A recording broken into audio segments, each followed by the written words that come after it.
Bom dia, amados irmãos, que a graça e a paz do nosso Senhor Jesus estejam com todos. Hoje a nossa leitura e meditação é do livro do profeta Ezequiel, capítulos 17 e 18. O capítulo 17 é dividido em 3 seções. A parábola das 2 águias e uma videira, dos versos 1 ao 10, o seu significado, dos versos 11 ao 21, e por fim uma promessa de dias vindouros, dos versos 22 ao 24. O tema desse capítulo é a traição de Zedequias, o príncipe nomeado por Nabucodonosor para substituir Joaquim, que estava no cativeiro. Foi como resultado desta traição que Nabucodonosor finalmente marchou contra Jerusalém para sitiá-la. Neste capítulo de Ezequiel, a alegoria é desenvolvida detalhadamente. A primeira grande águia é representada por Nabucodonosor, que com seu enorme dispositivo militar vem para Judá, representada pelo Líbano, uma montanha de Israel. Arrebata sua nobreza e a remove para a Babilônia. Depois muda da terra um membro da família real, Zedequias, e o planta como salgueiro numa sementeira fértil, conforme o verso 5, a sua cidade natal, Jerusalém, onde floresce devidamente. Mesmo assim, nunca passa de videira muito larga e de pouca altura. Verso 6. Ela cresceu e se tornou videira muito larga, de pouca altura, virando para a águia os seus ramos, porque as suas raízes estavam debaixo dela. Assim se tornou em videira e produzia ramos e lançava renovos. Com poderes e influência limitados, era sempre dependente do seu senhor babilônico e com seus ramos virando-se sempre em subserviência para a águia. A segunda águia é o Egito, para onde essa videira se vira procurando sustento, mas o profeta não vê futuro algum neste passo, assim como o profeta Jeremias também. Verso 7. Houve outra grande águia de grandes asas e de muitas penas, e eis que a videira lançou para ela suas raízes e estendeu para ela os seus ramos, desde a cova do seu plantio, para que a regasse. No entanto, a videira se secará e será arrancada com a máxima facilidade pelo rei da Babilônia, conforme os versos 9 e 10. Dos versos 11 ao 21, a parábola é explicada. Versos 11 e 12. E então veio a minha palavra do Senhor, dizendo: Dize agora à casa rebelde: Não sabeis o que significam estas coisas? Dize: Eis que veio o rei da Babilônia a Jerusalém e tomou o seu rei e os seus príncipes e os levou consigo para a Babilônia. O aspecto mais notável da explicação do profeta é a maneira de demonstrar como o relacionamento de dependência imposto por Nabucodonosor sobre Zedequias é considerado como sendo o equivalente a uma aliança solene que o vassalo rompe com grande risco para si. Seja o que for que se pense dos padrões das nações pagãs, a política de Nabucodonosor era indubitavelmente tomar seus vizinhos fracos e mantê-los assim. Verso 14. Para que o reino ficasse humilhado e não se levantasse, mas, guardando a sua aliança, pudesse subsistir. Zedequias não tinha opção se não submeter-se ao rei da Babilônia. Ao enviar embaixadores para o Egito, desprezou o juramento feito com a Babilônia, bem como também a aliança com o Senhor. Versos 18 e 19. Pois desprezou o juramento, violando a aliança feita com um aperto de mão, e praticou todas essas coisas, por isso não escapará. Portanto, assim diz o Senhor Deus: Tão certo como eu vivo, o meu juramento que desprezou e a minha aliança que violou, isso farei recair sobre a sua cabeça. As implicações dessa atitude são de grande alcance. Indica que acordos feitos e obrigações assumidas pelos adoradores de Deus são tão obrigatórios como se tivessem sido feitos com Deus pessoalmente. A violação de um tratado, de um contrato, de uma promessa ou de qualquer outro tipo de aliança envolve Deus, além da pessoa que é assim lesada. A rebeldia de Zedequias, como já visto anteriormente, custou-lhe a vida de seus filhos, dos nobres, e a sua própria vida.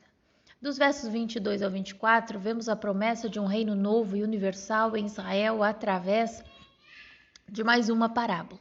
Verso 22.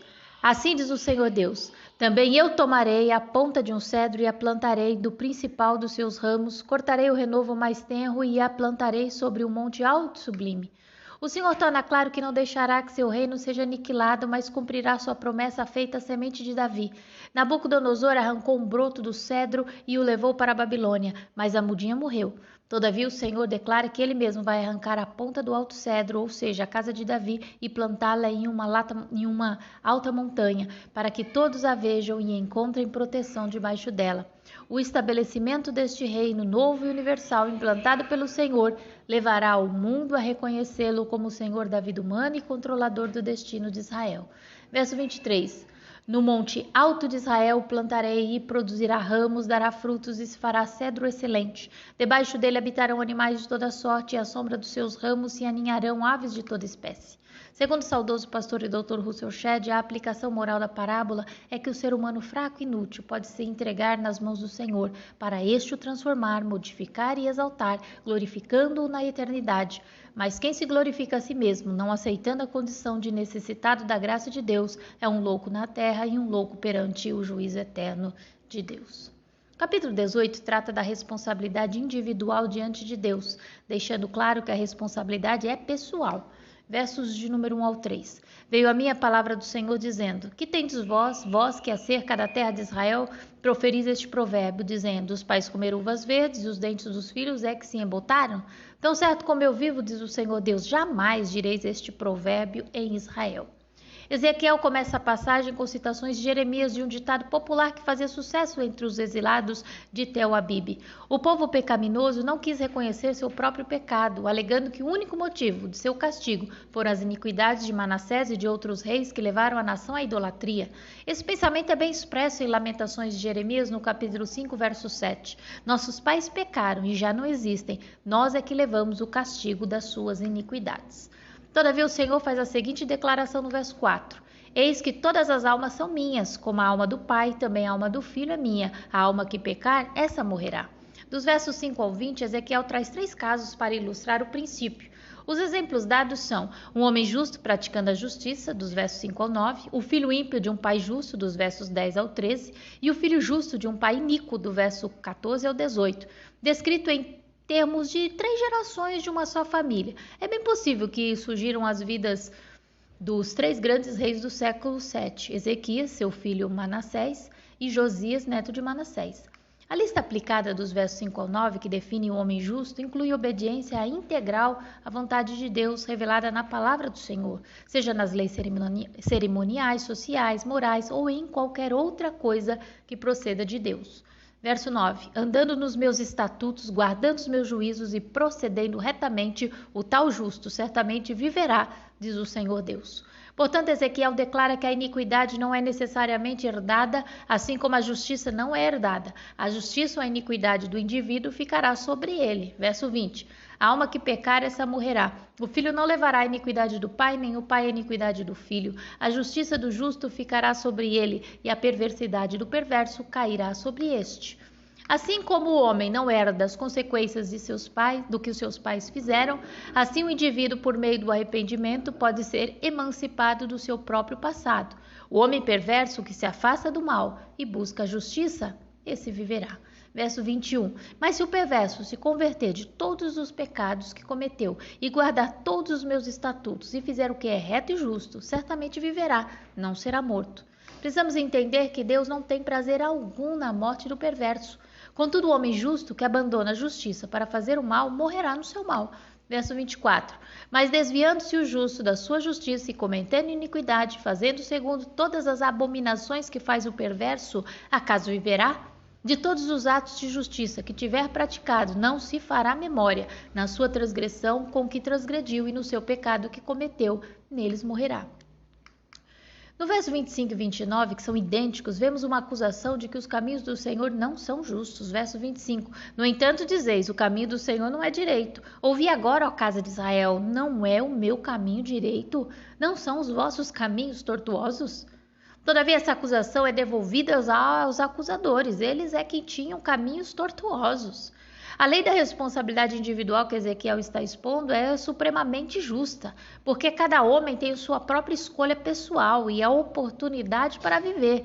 Deus julgará cada um segundo os seus próprios caminhos. Verso 30. Portanto, eu vos julgarei a cada um segundo os seus caminhos, ó casa de Israel, diz o Senhor Deus. Convertei-vos e desviai-vos de todas as vossas transgressões, e a iniquidade não vos servirá de tropeço. É diante disso que Ezequiel apela ao povo em nome de Deus no sentido de se arrependerem e de se voltarem a Ele. Como um povo, talvez sejam rebeldes e idólatras, mas como indivíduos pode-se apelar a eles e, através do seu arrependimento, podem ser salvos. Verso 32. Porque não tenho prazer na morte de ninguém, diz o Senhor Deus. Portanto, convertei-vos e vivei. Esse é o convite de Deus a todos os homens que se voltem a Ele, que se arrependam de seus pecados e recebam a Cristo como Senhor e Salvador de suas vidas para que vivam eternamente. O preço já foi pago, basta apenas uma tomada de decisão e essa decisão é sua e de mais ninguém. Que Jesus os abençoe e até amanhã, se Deus quiser, com os capítulos 19 e 20 do livro do profeta Ezequiel.